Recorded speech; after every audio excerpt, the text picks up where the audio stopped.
Back then, I was just a kitchen helper on Bouvier Street. Every day from 11 in the morning until 11 at night, the routine never changed. The smell of oil, the clanging of pans, orders flying in like arrows, and sweat soaking through the back of my shirt. At night, Bouvier truly came alive. After 11 p.m., the real life began.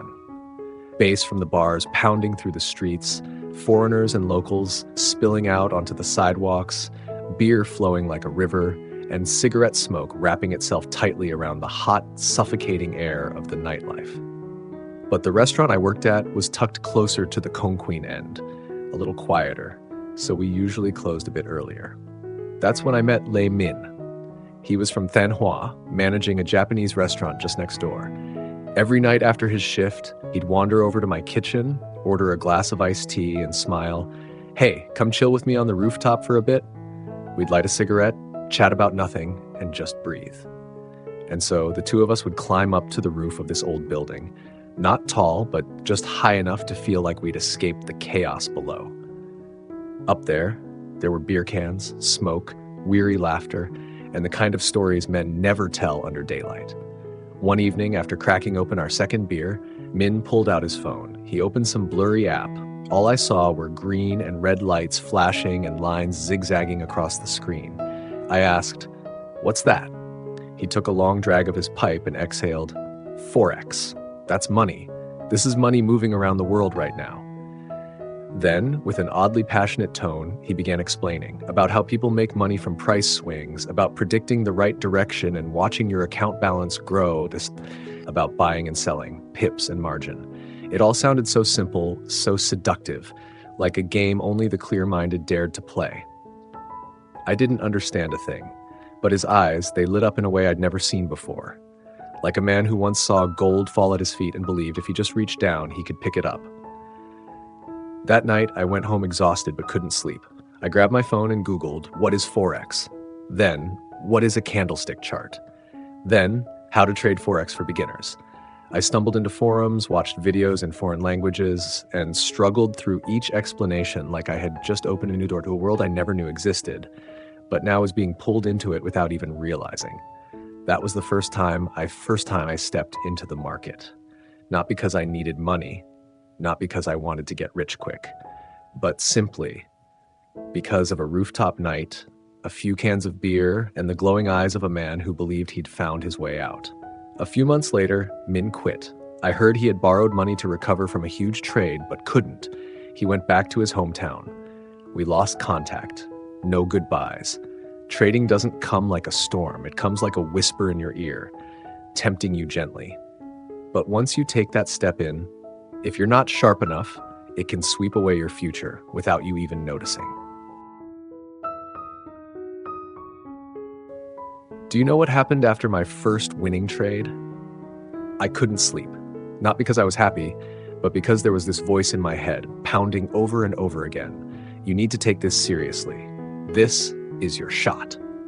The very next morning, I asked for a half day off.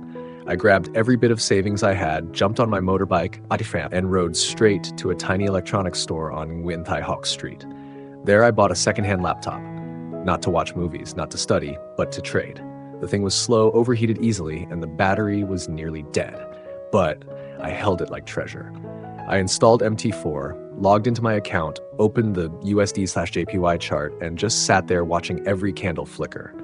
My heart raced with each tick, as if those green and red flashes had become the new heartbeat of my life. From that day on, I wasn't just a kitchen hand getting off at 11 p.m. I was a part-time trader, sitting at a street-side cafe, hunched over a battered laptop, sipping iced coffee for 15,000 dong, watching the charts like I was running the global financial system. Every time I won a trade, I'd let myself dream. A year from now, I wouldn't need a boss. I'd be starting my mornings in a Dalat cafe, flying to Nha Trang by the afternoon, and placing a perfect sell order at night, money pouring straight into my wallet. But reality was far from that dream. I began losing trades I thought were sure wins. Stop losses were hit in minutes. The price zones I believed would reverse just kept plunging, like a blade stabbing downward with no mercy. And so I topped up $100, then $200. Each time, I'd promise myself, just this one last time. That old laptop became my closest companion and also the cruelest mirror, constantly reflecting my helplessness. It didn't need to say a word. One long red candle was enough to let me know, you're wrong again. But the most haunting thing, even when I knew I was losing, even when I knew I was wrong, I couldn't stop, like a well-dressed gambler walking confidently into the casino, sitting at the table thinking, I'm different from the rest. But in the end, I burned out just the same.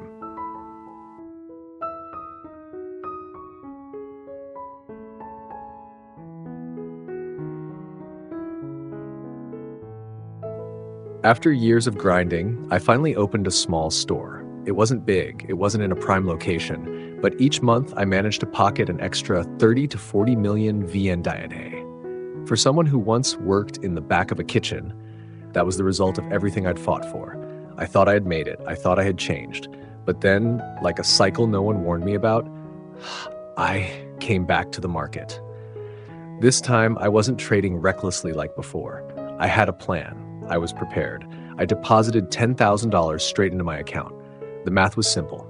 If I could earn just 5% a month, in 6 months, I'd have an extra $3,000. Enough to reinvest and expand my store without borrowing a dime. And shockingly, I won.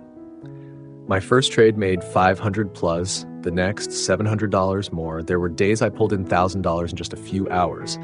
I felt like I had reached another level. No longer the rookie panicking over floating losses. This time, I was in control. I started withdrawing profits consistently. Every time I saw money transfer into my account, I whispered to myself, this is how money should be made. Not from sweat behind a stove, but with the mind. Then came the 7th trade. It went against me. The 8th, bleeding red. I didn't cut the loss. I added more. One thought consumed my head. It'll reverse soon. I know it will. Within 2 weeks, nearly $4,000 evaporated. I deposited another $2,000 to recover. I told no one. I didn't complain. But something in me turned cold. I sat in front of the laptop, motionless. Smoke lingered in the air, ashtray full, dark circles under my eyes, and then it hit me. I was becoming the same person I used to be. That kid on the rooftop of Buivian watching candlesticks blink, thinking his life was about to change. But this time, it was different. I was no longer young. I no longer had the luxury to be wrong. Yet the market doesn't care how hard you've worked. A few weeks later, my account was nearly gone.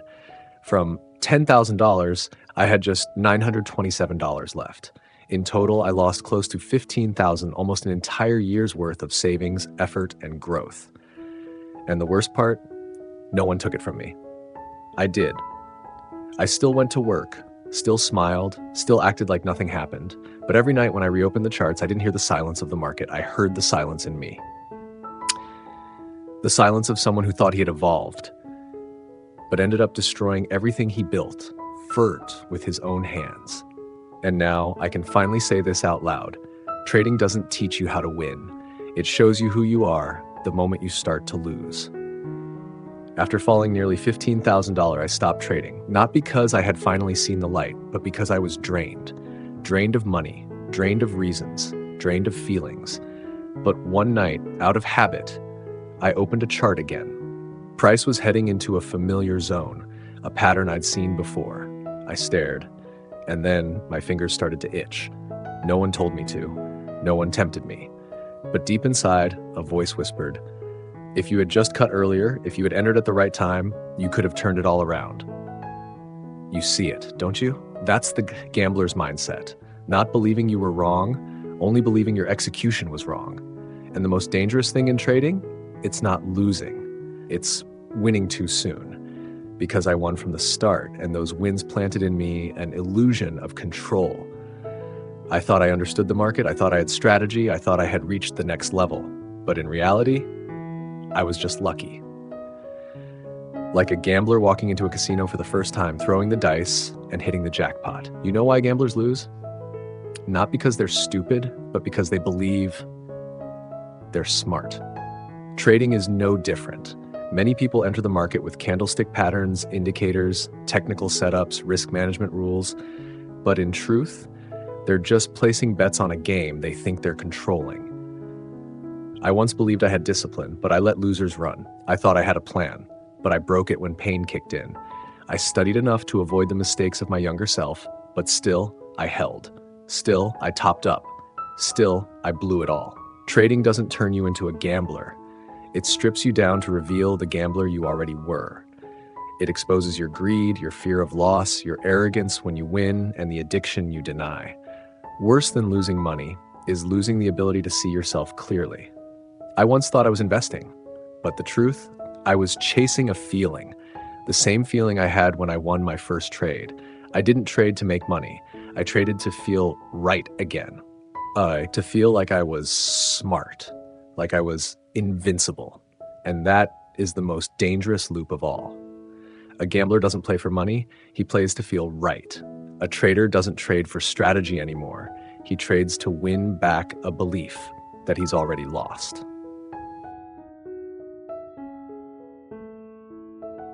I didn't stop trading because I hated the market. I didn't stop because I lost faith in trading. I stopped because I no longer trusted myself. Every time I opened a chart, I didn't see opportunity. I saw every time I held a losing position too long. I saw those midnight mouse clicks, those quiet withdrawals, and that creeping shame as my balance slowly shrank away. Sometimes I'd sit down and do the math. $15,000, enough to open another store, enough to buy the motorbike I once promised my mother, enough to start over in so many ways. But eventually I understood it wasn't that I lost money. I paid for a lesson no book teaches, no course warns you about, no mentor spells out. The moment you believe you've mastered the market is when you've lost control the most. After that loss, I didn't open MT4 for nearly 3 months. I just worked, woke up early, paid down my debts, kept quiet. I said nothing to those who once thought I was a skilled trader. I didn't want pity. I didn't want advice. Because I knew everything I had heard, everything I had learned meant nothing when I couldn't even control myself.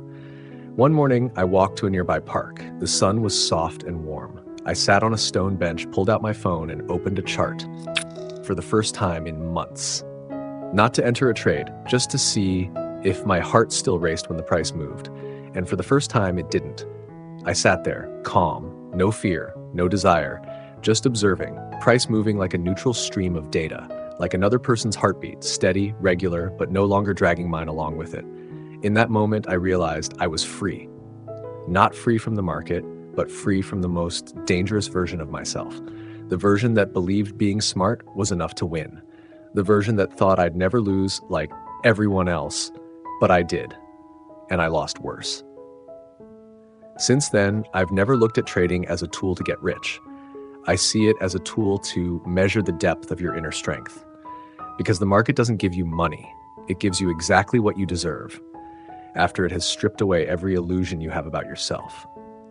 And if you're clear-headed enough, humble enough, still enough, you'll survive. Not because of a perfect strategy, not because you found the golden entry point, but because you finally understand you, not the market, are both your greatest asset and your greatest risk.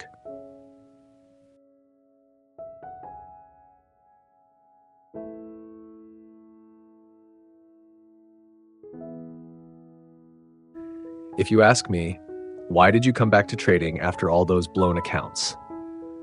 I'll be honest with you, I never meant to come back. I had once sworn to myself, never again, never touch trading again in this lifetime.